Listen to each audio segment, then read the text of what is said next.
قال اللہ تبارک و تعالی فی القرآن المجید والفرقان الحمید اعوذ باللہ من الشیطان الرجیم بسم اللہ الرحمن الرحیم محمد رسول اللہ والذین معه اشداء علی الکفار رحماء بینہم تراہم رکعا سجدا یبتغون فضلا من اللہ ورضوانا سیماہم فی وجوہہم من اثر السجود آمنت باللہ صدق اللہ العظیم۔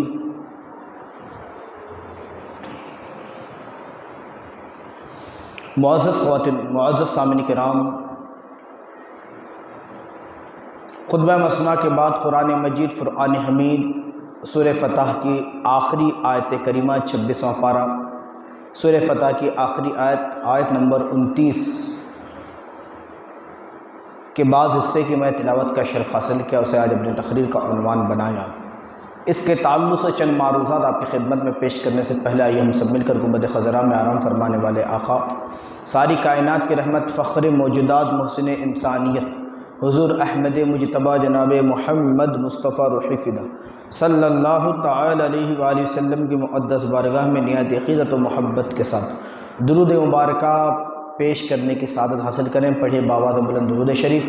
اللہم صلی علی سیدنا محمد وعلی آل سیدنا محمد مبارک وسلم، صلو علیہ صلاۃ و سلام علیک یا رسول اللہ صلی اللہ تعالی علیہ وسلم۔ ماہ محرم کی 20 تاریخ یہ حضرت سیدنا بلال حبشی رضی اللہ تعالی عنہ کے یوم وصال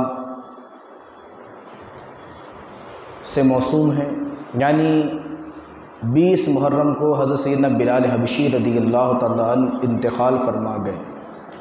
تو آج کی جمعہ مناسب یہ ہوا کہ حضرت سیدنا بلال حبشی رضی اللہ تعالی عنہ کی بارگاہ میں خراج عقیدت پیش کیا جائے اور برکتیں حاصل کی جائیں۔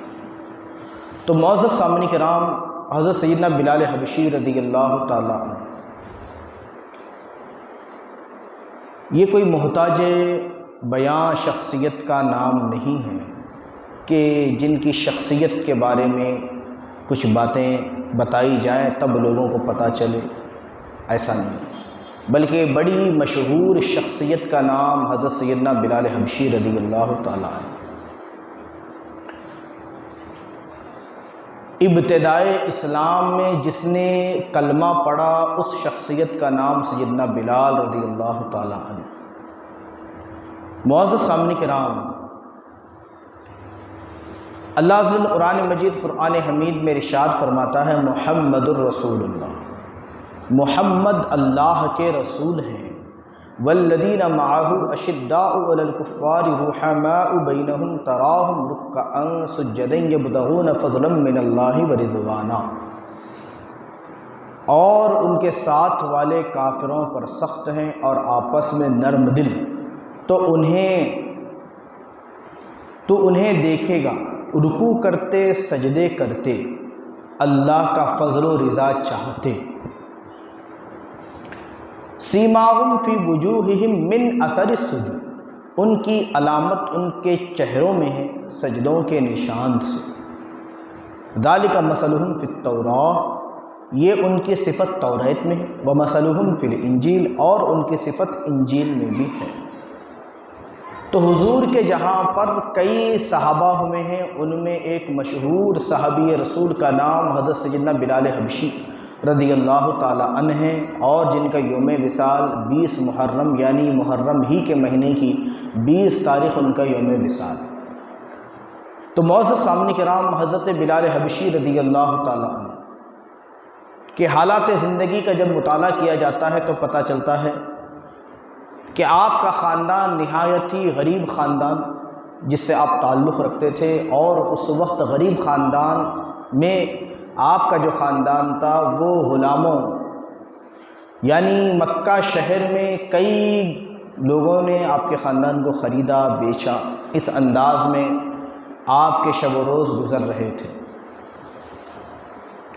تو حضرت سیدنا بلال رضی اللہ تعالیٰ عنہ کے تعلق سے ملتا ہے کہ ایک دفعہ حضرت سیدنا ابو بکر صدیق رضی اللہ تعالیٰ عنہ کا جب وہاں سے گزر ہوا تو بلال کو دیکھے. پھر حضرت سیدنا ابو بکر صدیق رضی اللہ عنہ نے فرمایا بلال یہ کیا تم کئی بتوں کے سامنے کئی معبودوں کے سامنے اپنے سر کو جھکاتے ہو؟ یہ تمہیں آزادی دینے والے نہیں، اس لیے کہ غلام تھے. تو جو غلام ہوتا ہے اسے پتہ ہوتا ہے آزادی کا مطلب کیا ہے، آزادی کی قیمت کیا ہے، آزادی کس چیز کا نام. تو معزز سامعین کرام حضرت سیدنا ابو بکر صدیق رضی اللہ عنہ نے فرمایا یہ تمہیں آزادی نہیں دے سکتے، تم ایک وحدہ لا شریک کا کلمہ پڑھ لو اور اس کے نبی صلی اللہ علیہ وسلم پر ایمان لے آؤ، تو میں جانتا ہوں اس رسول کو، اس گلی کو کہ جہاں سے تمہارے لیے آزادی اور کامیابی یہ دونوں چیزیں وہاں پر تمہارے لیے رکھی ہوئی.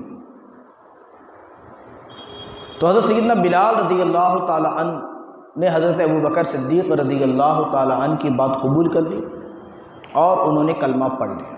لیکن معاملات یہ تھے کہ وہ ایسا دور تھا جس میں لوگ اپنے ایمان کو چھپایا کرتے تھے، اپنے مسلمان ہونے کو چھپایا کرتے تھے، اور اگر لوگوں کو پتہ چل جاتا یہ مسلمان ہے تو اس پر ظلم و ستم کیا جاتا تھا، اسے تکلیفیں دی جاتی تھی، اسے پریشان کیا جاتا تھا.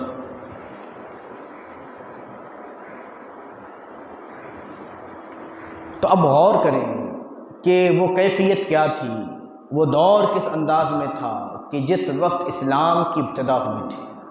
جس وقت یہ اسلام کی ابتدا ہوئی کا مطلب یہ ہے کہ امت محمدی جو نبی کریم صلی اللہ علیہ وسلم کے کلمہ پڑھنے والے جو لوگ تھے ان کی جو ابتدا ہوئی. اسلام تو حضرت آدم علیہ السلام سے چلا آیا. ہر نبی جو اس دنیا میں آئے انہوں نے کلمہ توحید کی سب کو دعوت دی ہے، سب کو اس طرف بلایا ہے اور اسی پر محنت کرتے رہے، اسلام کی سب تبلیغ کرتے رہے. اسی مذہب اسلام کے آخری نبی کا نام حضرت محمد مصطفیٰ صلی اللہ علیہ وسلم اور ان کی امت کو امت محمدی کے.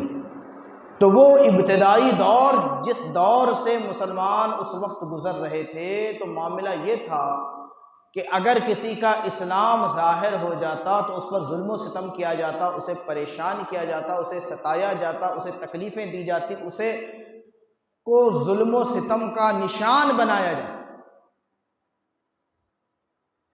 تو کئی سارے لوگ اپنے ایمان کو پوشیدہ رکھتے چھپا کر. تو حضرت سیدنا بلال حبشی رضی اللہ تعالیٰ ان کا بھی ابھی ایمان پوشیدہ تھا، چھپا ہوا تھا، لوگوں کے سامنے ظاہر نہیں تھا. تو ایک دفعہ آپ بت خانے گئے، آپ کے مالک نے آپ کو بت خانے بھیجا. بت خانے بھیجنے کے بعد حضرت بلال جب بت خانے گئے تو ایمان کی کیفیت جو تھی، ایمان کی جو لذت تھی، ایمان کے تعلق سے جو معاملات تھے، آپ نے کیا کیا؟ تو اس وقت جو ہے آپ کا ایمان لوگوں کے سامنے ظاہر ہوا. اس لیے کہ آپ نے فرمایا کہ جو خدا خود اپنے چہرے کو صاف نہیں کر سکتا، اپنے یہ چیزیں نہیں کر سکتا، وہ دوسروں کا بھلا کیا کچھ ہلکا بھاری کرے. تو لوگ آئے اور آپ کے آقا سے شکایت کر دی.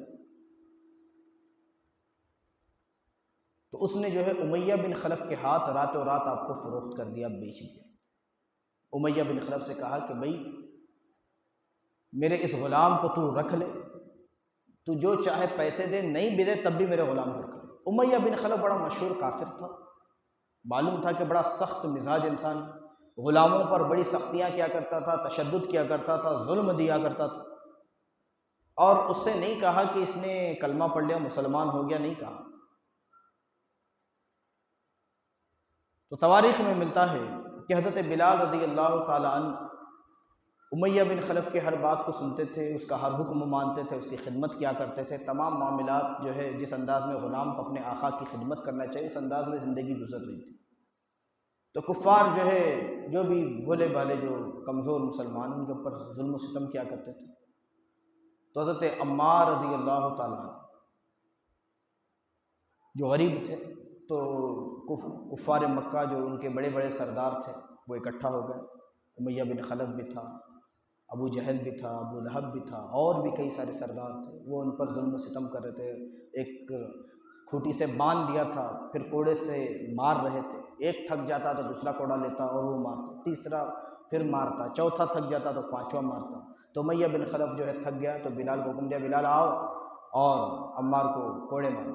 حضرت بلال رضی اللہ تعالیٰ عنہ نے، آقا کا حکم تھا، کوڑا تو ہاتھ میں لے لیا، قریب پہنچے تو عمار نے کہا کہ بلال کوڑا اٹھا لو اور کہیں حماقت نہ کر بیٹھنا، اپنے ایمان کو ظاہر مت کر دینا، سب جب اتنا مار چکے ہیں تم بھی اگر دو چار مار دو گے تو کوئی فرق پڑنے والا نہیں۔ حضرت بلال رضی اللہ عنہ نے پورے مجمع کو دیکھا، ان کفار کے جو سرداران تھے ان کی طرف نگاہ دوڑائی، دوڑانے کے بعد عمار سے کہتے ہیں کہ عمار، میں نے بھی تو اس رب کا کلمہ پڑھا، اس رسول کا کلمہ پڑھا، جب عمار مار کھا سکتا ہے، اس کا بدن لہو لہان ہو سکتا ہے، تو بلال بھی مار کھا سکتا ہے، وہ بھی لہو لہان ہو سکتا ہے۔ آج مل جھل کر مار کھا کے دیکھتے ہیں کہ اس مار میں مزہ کیا ہے۔ حضرت بلال نے کوڑا ہاتھ میں لیا، کوڑے کو لہرایا، لہرانے کے بعد اٹھا کر پھینک دیا اور زبان سے کلمہ شہادت کو پڑھا اور سب کے سامنے اعلان اپنا کیا کہ میں بھی مسلمان ہو چکا۔ لوگ حیرت زدہ تھے، بڑے بڑے جو ان کے سردار تھے وہ امیہ بن خلف کا چہرہ دیکھنے لگے، کہنے لگے امیہ تو بڑی بڑی ڈینگیں مارتا تھا، بڑی ہانکتا تھا، بڑے اپنے غلام کی تعریفیں کرتا تھا کہ تیرا غلام جو ہے بڑی طرح خدمت گزار ہے، تیری کسی بات کو نہیں ٹالتا، بتا یہ کیا ہے؟ تو امیہ بن خلف نے بلال کی طرف دیکھا اور کہا کہ بلال، ہو سکتا ہے کہ تو ناسمجھی میں نادانی کر رہا ہے، کیا تجھے پتا نہیں کہ تو نے جس چیز کا اعلان کیا ہے اب تیرا کیا سلوک ہوگا؟ تو حضرت بلال نے فرمایا کہ یقیناً مجھے پتا ہے کہ تو اب مجھے ظلم و ستم کا نشانہ بنائے گا، مجھ پر کوڑے برسائے گا، مجھے طرح طرح کی تکلیفیں دے گا۔ پھر اس کے بعد حضرت بلال کو بھی باندھ دیا گیا، اب ہر طرف سے ان دونوں پر لوگوں نے کوڑے برسائے، ان پر ظلم و ستم کے پہاڑ توڑے۔ امیہ بن خلف اتنا سخت ترین انسان تھا، اتنی تکلیفیں دیا کرتا تھا کہ حضرت بلال کے بدن کے کپڑے نکال کر گرم ریت پر انہیں لٹا دیا کرتا تھا، ان کے سینے پر بڑا سا پتھر رکھ دیا جاتا تھا، اتنا پیٹا جاتا تھا کہ لہو لہان ہو جاتے تھے، خون نکلنے لگتا تھا، پھر بھی اس کو بس نہیں آتا تو گلے میں رسی باندھ کر محلے کے اوباش لڑکوں کے ہاتھ میں دیتا تھا، اور وہ اوباش قسم کے لڑکے جو ہے رسی کو کھینچ کر جو ہے پورے مکہ کی گلیوں میں گھمایا کرتے۔ بازو سے گزرنے والے کئی قسم قسم کے لوگ ہوتے ہیں، ان کی اپنی اپنی باتیں ہوتی ہیں۔ بعض کہنے والے کہتے کہ بلال کیا ہوا، تو بڑا ذہین انسان تھا، سمجھدار انسان تھا، اور تو نے ایسی غلطی کیسے کر لی؟ بعض کہتا ہے کہ بلال جب تو کہتا ہے کہ تیرے نبی سچے ہیں، تیرا رب سچا ہے، تو پھر تجھے کوئی بچاتا کیوں نہیں؟ تیری یہ تکلیف دور کیوں نہیں کرتے؟ جب تو کہتا ہے کہ تیرا رب ہی سچا ہے، سب سے زیادہ طاقتور ہے، تمام اختیارات تیرے رب کے ہاتھ میں ہیں، پھر تو ایسی تکلیف برداشت کر رہا، تیرا رب تجھے نہیں بچاتا؟ اگر اس صدی کا کوئی مسلمان ہوتا، اس دور کا کوئی مسلمان ہوتا تو اس کا جواب نہ جانے کیا ہو، غور کر سکتے۔ لیکن حضرت سیدنا بلال حبشی رضی اللہ عنہ نے جو جواب دیا وہ بڑا تاریخی جملہ تھا، وہ بڑا بہترین انہوں نے جو ہے جواب دیا، جو جواب اگر ہم سن لیں تو یقیناً ہمارا ایمان بھی تازہ ہو جائے۔ حضرت سیدنا بلال حبشی رضی اللہ عنہ نے اس کے سوال کے جواب میں کہا کہ لوگوں، تم بھی بازار جاتے ہو، کوئی مٹی کا سامان خریدتے ہو، ٹھوک بجا کر دیکھتے ہو کہ اچھا ہے کہ نہیں، جو اچھا ہوتا ہے اسے خرید لیتے ہو، جو اچھا نہیں ہوتا اسے نہیں لیتے۔ میرے رسول اور میرا رب بھی دیکھنا چاہتے ہیں کہ بلال کے اندر وہ قابلیت ہے کہ نہیں، اس کے اندر وہ صلاحیت ہے کہ نہیں، جو ہمارا بننا چاہتا ہے ہمارا بننے والے کے اندر وہ استطاعت ہے کہ نہیں، قابلیت ہے کہ نہیں۔ مجھے چیک کیا جا رہا ہے، تم دعا کرو کہ میں کامیاب ہوں۔ تو اندازہ تو لگائیں، غور تو کریں کیسا وہ جذبہ تھا۔ اور آپ کے تعلق سے ملتا ہے جب آپ پر ظلم کیا جاتا، ظلم کرنے والے تو تھک جاتے، لیکن حضرت بلال کی زبان سے جو کلمات نکلتے وہ اللہ کی وحدانیت کے کلمے ہوتے، احد احد احد احد، اللہ ایک، اللہ ایک، اللہ ایک، اللہ ایک ہے۔ اتنے ظلم و ستم سہنے کے بعد بھی جملے یہی ہوتے کہ اللہ ایک، اللہ ایک۔ حضرت ابوبکر صدیق رضی اللہ عنہ کو پتہ چلا کہ بلال پر بڑی سختیاں ہو گئی۔ حضرت ابوبکر صدیق قریب آئے، ملاقات کرنے کا کہا کہ بلال کیا ہو گیا تجھے؟ اللہ کا ذکر کر رہا ہے تو جری کہتے ہیں بلند آواز، سری کہتے ہیں خاموشی کے ساتھ۔ تو سری اللہ کا ذکر کر، بلند آواز سے کیوں کرتا ہے ذکر؟ سری بھی تو ذکر ہے، خاموشی کے ساتھ بھی اللہ کا ذکر ہے، خاموشی سے ذکر کیا کر، اتنی بلند آواز سے ذکر کرنے کی کیا ضرورت ہے؟ لوگ تجھے مارتے ہیں، کفار تجھ پر ظلم کرتے ہیں، خاموش ذکر کیا کر۔ حضرت بلال نے کہا ٹھیک ہے میں آپ کی بات پر عمل کروں۔ 2 دن خاموشی کے ساتھ ذکر کرتے رہے، کوئی مار نہیں پڑی، کچھ نہیں ہوا۔ جب تیسرا دن آیا، امیہ بن خلف کو دیکھتے کہ اللہ احد احد احد، پھر ظلم و ستم شروع ہو گیا۔ پھر کسی نے سوال کیا کہ بلال کیا ہوا؟ تو کہا کہ اب جب تک اللہ کے نام پر مار نہیں پڑتی تو مزہ نہیں آتا، میں جس سے عشق کرتا ہوں جب تک اس میں مجھے سزا نہیں ملتی مجھے مزہ ہی نہیں آتا۔ یہ بھی کوئی مزہ؟ اس قدر ظلم و ستم ہوتا رہا۔ نبی کریم صلی اللہ علیہ وسلم کا گزر ہوا، نبی کریم صلی اللہ علیہ وسلم نے دیکھا، نبی کریم صلی اللہ علیہ وسلم جو ہے اللہ کی بارگاہ میں عرض کرتے ہیں پروردگار بلال کے لیے آسانی فرما، بلال کو اس سے نجات فرما۔ حضرت ابوبکر صدیق نے محسوس کیا کہ نبی کریم صلی اللہ علیہ وسلم کو حضرت بلال سے بڑی محبت ہے، بڑی الفت ہے، بڑا تعلق ہے۔ حضرت بلال کو آزاد کرانے کے لیے حضرت عباس رضی اللہ عنہ کے پاس گئے اور ان سے کہا، اس وقت تک حضرت عباس اسلام قبول نہیں کیا تھا انہوں نے، ان سے کہا کہ امیہ بن خلف کا میرا معاملہ اچھا نہیں۔ حضرت بلال مکے کے بڑے رئیس آدمی تھے، بڑے مالدار آدمی تھے، بڑے تاجر تھے، بڑا ان کے پاس مال تھا، کوئی کمی نہیں تھی، اتنے بڑے آدمی تھے اور اپنے قبیلے کے سردار بھی تھے حضرت ابوبکر صدیق اس دور میں۔ حضرت ابوبکر صدیق رضی اللہ تعالی عنہ نے حضرت عباس کو بھیجا، تو حضرت عباس جب امیہ بن خلف کے پاس آئے اور کہا کہ بلال کو بیچ دو بلال۔ امیہ بن خلف نے کہا کہ ایسے تو نہیں بیچوں گا، میں نفع لوں گا، اس لیے کہ میں بھی تاجر ہوں، تاجر کوئی سودا بغیر نفع کا نہیں کرتا، میں نے جو ہے 50 دینار میں بلال کو خریدا ہے، اس سے زیادہ دو گے تب میں بلال کو دوں۔ تو اس دور میں یہ قیمت بھی بہت زیادہ تھی، اس لیے کہ اس نے اپنے حساب سے ریٹ طے کیا تھا۔ حضرت عباس ابوبکر صدیق کے پاس آئے، آنے کے بعد کہا کہ وہ تو یہ کہتا ہے کہ معاملہ ایسا ہے کہ میں بلال کو 50 کا خریدا ہوں اور اس پر کچھ اضافہ لے کر بیچوں گا۔ تو حضرت ابوبکر صدیق نے کہا ایسی بات ہے، چلو میں بھی چلتا ہوں، پھر سامنے ہی رہ کر معاملہ طے کریں گے، بلال کو آزادی دلا لیں گے۔ پھر دونوں ساتھ میں گئے۔ امیہ بن خلف نے جب دیکھا کہ ابوبکر آ رہے ہیں خریدنے کے لیے تو اس نے ریٹ بڑھا دی، شرطیں بڑھا دی۔ اس نے شرط میں یہ کہا کہ ابوبکر اگر تمہیں بلال کو خریدنا ہے تو اس کے بدلے 3 پڑھے لکھے غلام دینے پڑیں گے، رومی غلام دینے پڑیں گے، اور 50 دینار کا غلام میں نے کہا تھا، اب اگر تم خرید 2000 دینار لو۔ اب اندازہ لگا 2000 دینار دیں۔ حضرت ابوبکر صدیق رضی اللہ عنہ نے جو قبول کر لی، شرط قبول کر لی۔ جب حضرت ابوبکر صدیق نے شرط قبول کر لی تو حضرت عباس نے پوچھا ابوبکر تم تو بڑے تاجر ہو، گھاٹے کے سودے کیسے کر رہے؟ بلال کی تو کیفیت یہ ہے کہ وہ تو حبشی ہے، غلام ہے، جس نے نہ پڑھا ہے نہ لکھا ہے، کچھ نہیں آتا، اس کے بدلے 3 پڑھے لکھے رومی غلام بھی دینے کو تیار ہو، 2000 دینار بھی دینے کے لیے تیار ہو، معاملہ کیا ہے؟ تو حضرت ابوبکر صدیق نے فرمایا عباس اب تم اس راستے کے مسافر ہی نے، تمہیں کیا میں سمجھا سکتا ہوں؟ جو اس راہ کا مسافر ہوگا وہ سمجھ سکتا ہے، جو اس راہ کا مسافر نہیں اسے یہ بات سمجھ میں نہیں آتی۔ حضرت ابوبکر صدیق حضرت بلال کو خرید لیے۔ جب خرید کر لانے لگے تو امیہ بن خلف نے طعنہ دیا، کہا ابوبکر بڑے تاجر ہو، گھاٹے کا سودا کر رہے ہو، بڑا گھاٹا تمہارا ہو گیا، کیسے تم نے جو ہے اس طریقے کا سودا کیا؟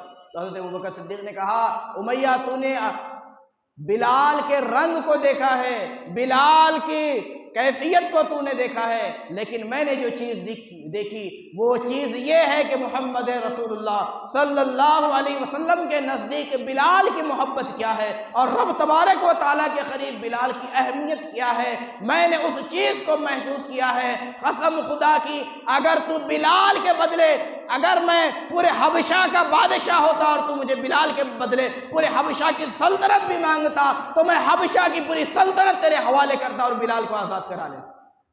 تو ایک مسلمان کے نزدیک مسلمان کی جو اہمیت ہے، جو عزت ہے، جو معاملات ہیں، وہ سمجھنے کی ضرورت ہے۔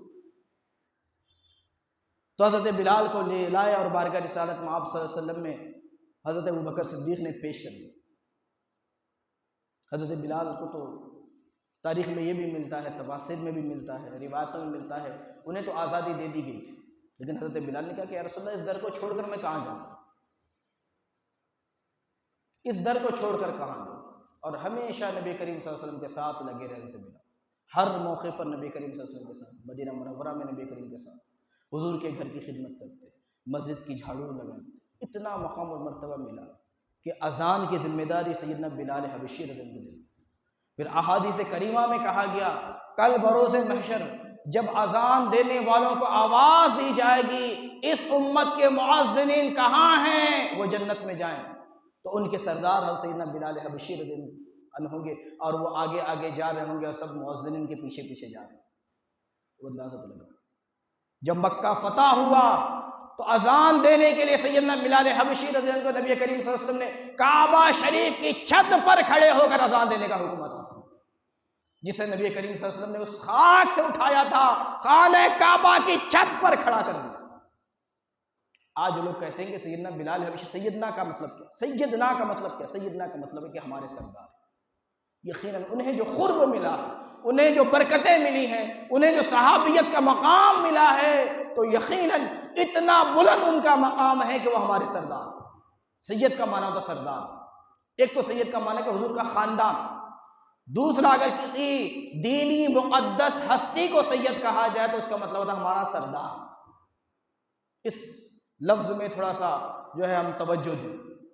اور آج کل لوگ، ایک اور وضاحت آپ کے سامنے پیش کر لوں، جب لفظ سید پر کچھ بات ہو رہی ہے، دو جملے آپ کے سامنے اور عرض کر دوں تاکہ لوگ جو ہے، میں نے یہ بات محسوس کی ہے کہ لوگ آج جو ہے بے دھڑک نام رکھ رہے ہیں، وہ خود سید نہیں ہوتے، اپنے بچے کا نام سید کے ساتھ رکھ دیں، کئی سارے بچوں کو میں نے دیکھا ہے۔ تو خدا را ایسا نہ کرے۔ سید کا مطلب کیا ہے اس کو سمجھیں، اس لیے کہ حکم تو یہ ہے کہ جو سید زادے جو حضور کے خاندان سے جن کا تعلق ہے ان کا ادب و احترام کرنے کا حکم دیا ہے۔ امت کو پوری جو ہے تاکید کی گئی ہے، درس یہی دیا، بزرگان دین نے یہی تاکیدیں کی ہیں کہ اس کے تعلق سے ہم ریسرچ کرنے نہ بڑھ جائیں، تحقیقات کرنے نہ لگیں، ان سے جو ہے ان کا شجر وغیرہ مانگنا شروع نہ کر دیں۔ بس اگر کسی نے کہا کہ میں سید زادہ ہوں تو ادب و احترام واجب، لیکن جو بلا وجہ اپنے خاندان کو چھوڑ کر دوسری طرف نسبت کرتا اس کے لیے عذاب ہے۔ اس کو یاد رکھیں، نام رکھنے والے بھی احتیاط کریں، وہ غور کریں۔ جہاں تک میری آواز پہنچ رہی ہے ان سب سے میری گزارش ہے، اگر واقعی آپ سید ہیں تو بلا شبہ آپ اپنے اولاد کا نام بھی سید رکھیں، سید کے ساتھ رکھیں۔ اگر آپ خاندانی طور پر حضور سے آپ کا تعلق نہیں ہے، اس طریقے سے وہ خون کا رشتہ جس انداز میں حضور کے خاندان سے جو تعلق ہوتا ہے، جسے واقعی نبی کریم صلی اللہ علیہ وسلم کے شہزادے ہونے کا جو شرف حاصل ہوتا ہے، وہ اگر نہیں ہے تو خدا را ہرگز اس طریقے کا کام نہ کریں، بچیں اس چیز سے، احتیاط کریں، بہت زیادہ احتیاط کی ضرورت ہے۔ اور امت کے لیے بھی ایک درس یہ اچھی طریقے سے یاد رکھیں کہ ہم جو ہے شجر کا مطالبہ نہ کریں، اور جو ہے جو بھی حضور کے خاندان سے تعلق رکھنے والے شہزادے ہیں، جنہیں آل رسول کہا جاتا ہے، جنہیں سید زادے کہا جاتا ہے، ان کا ادب و احترام یہ واجب یاد رکھیں، اس بات اچھی طریقے سے یاد رکھیں، دل کی گہرائیوں میں سے ہمیشہ محفوظ رکھیں۔ تو معزز سامنے کرام، حضرت سیدنا بلال رضی اللہ تعالیٰ مدینہ منورہ میں آپ کو مؤذنی، نبی کریم صلی اللہ علیہ وسلم کے گھر کی خدمت، آقا کریم صلی اللہ علیہ وسلم کی خدمت، لیکن حضرت بلال رضی اللہ عنہ نے صرف اتنے پر اکتفا نہیں کیا، صرف اتنے پر اکتفا، پورا نبی کریم صلی اللہ علیہ وسلم کے گھر کا کام کرتے، پھر کچھ وقت ملتا تو اجازت مانگ کر چلے جاتے۔ تو نبی کریم صلی اللہ علیہ وسلم نے ہمیں ظاہر کیا، اس لیے کہ نبی کریم صلی اللہ علیہ وسلم تو خود جانتے ہیں کہ حضرت بلال کہاں جائے، لیکن ہمیں معلوم کرنے کے لیے سلمان فارسی کو کہا کہ سلمان دیکھو تو صحیح بلال یہاں سے اجازت لے کر کہاں جائے۔ تو اس کی وجہ یہ بنی کہ ایک دفعہ اذان کے لیے تھوڑی سی دیر ہو گئی، اذان دے دیے تھے، اذان دینے کے بعد گئے تھے، جماعت کھڑی ہونے میں تھوڑی سی دیر ہو گئی، تو پوچھا کہ بلال کہاں گئے؟ اس لیے کہ ہمارے اسلاف کا طریقہ کار یہی تھا، ان کے معاملات ایسے تھے کہ وہ جلدی راز نہیں کھولتے۔ راز کا مطلب یہ کہ وہ اپنے نیک کام کو لوگوں کے سامنے ظاہر نہیں کیا کرتے تھے، چھپایا کرتے تھے، اپنی نیکیوں کو چھپایا کرتے تھے۔ تو جب سوال کیا تو آنکھوں سے آنسو جاری ہوئے کہ یا رسول اللہ صلی اللہ علیہ وسلم، وقت میں گنجائش تھی تو میں سیدہ فاطمہ الزہرا کے گھر چلا گیا تھا، جب جاتے تو دروازے میں آواز دیتے، پھر اس کے بعد کہتے کہ خاندان رسول کا میں خادم، شہزادی آپ پردہ کر لیں، گھر کی جھاڑو لگا لیں۔ حضرت بلال اتنا بلند مرتبہ، وقت نکال کر شہزادی رسول کے گھر جا رہے ہیں اور وہاں کی بھی خدمت انجام دے. ہم انداز لگا خاندان نے نبوت کا کیا موقع، کس قدر ہمیں عزت کی نگاہ سے دیکھنے کی ضرورت ہے. ہم کیسے کیسے سلوک روا رکھتے ہیں آج کل. ہم اپنے اندر جو ہے یہ چیزوں کو محسوس کرنے کی کوشش کریں، ہم غور کریں. آج ہمارے نزدیک جو ہے ان چیزوں کی اہمیت بہت کم ہوتی جا رہی ہے. اس کے اوپر ہمیں توجہ دینے کی ضرورت ہے، خاص توجہ کی ضرورت ہے. حضرت سیدنا بلال رضی اللہ تعالیٰ عنہ، نبی کریم صلی اللہ علیہ وسلم کے وصال کے بعد حضرت بلال مدینہ چھوڑ کر چلے. کچھ سال دوسری جگہ رہنے کے بعد ایک دفعہ نبی کریم صلی اللہ علیہ وسلم کی خواب میں زیارت ہوئی. آقا کریم صلی اللہ علیہ وسلم نے فرمایا بلال ہمارا شہر چھوڑ کر چلے گئے. اسی وقت واپس آنے کے بعد جب مدینہ میں بات پھیل گئی کہ بلال آ گئے، صحابہ کا ایک ہجوم اکٹھا ہو گیا. سب نے فرمائش کی کہ بلال عہد نبوت میں اذان دیا کرتے تھے، آج پھر سنا دو. تو حضرت بلال تیار نہیں تھے، اذان دینے کے لیے تیار نہیں تھے. تو شہزادگان رسول حضرت امام حسن، حضرت امام حسین سے لوگوں نے کہا کہ آپ فرما دیں، آپ کی بات نہیں ٹالیں. شہزادوں نے جب حکم دیا کہ بلال نانا جان کے دور میں اذان دیا کرتے تھے، وہ اذان آج پھر دے دیں. کھڑے تو ہو گئے اذان دینے کے لیے. جب کلمہ اشہد ان محمد رسول اللہ پر پہنچتے تو حضرت بلال حبشی کی عادت یہ تھی کہ جب وہ کلمہ پڑھتے تھے، نبی کے رسول ہونے کی جب گواہی دیتے تو آقا کریم صلی اللہ علیہ وسلم کی طرف نگاہ کر کے اشارہ کر کے کہتے اشہد ان محمد رسول. جب دیکھا آقا کریم صلی اللہ علیہ وسلم وہاں پر نہیں ہے تو بلال پر غشی تاری بے ہوش ہو کر گر پڑے. پھر اس کیفیت کو اس انداز میں بھی بیان کیا گیا ہے، جب مسجد نبوی سے بلال کے اذان کی آواز گونجی تو لوگ اپنے گھروں سے نکل آئے. وہ پرانا دور سب کے نگاہوں کے سامنے تازہ ہو گیا. تو معزز سامنے کرام، حضرت بلال رضی اللہ تعالیٰ عنہ کو برداشت نہ ہو، بڑی محبت تھی آقا کریم صلی اللہ علیہ وسلم سے، خاندان نبوت سے بڑی محبت تھی.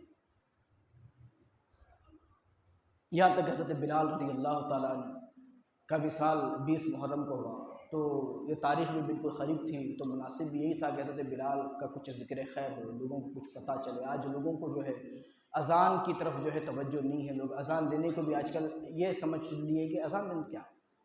حالانکہ اذان کی بھی بڑی فضیلتیں ہیں. انشاءاللہ تبارک و تعالیٰ موقع ہوگا تو پھر کبھی اذان کی فضیلت کے مضمون پر بھی بیان ہوگا. وقت کا تقاضا ہے کہ میں بیان کو ختم کروں. آخر دعوانا الحمدللہ رب العالمین، استغفر اللہ رب من کل ذنب واتوب الیہ. جو حضرات سنت ادانا کی جلد سے جلد سے فارغ ہو.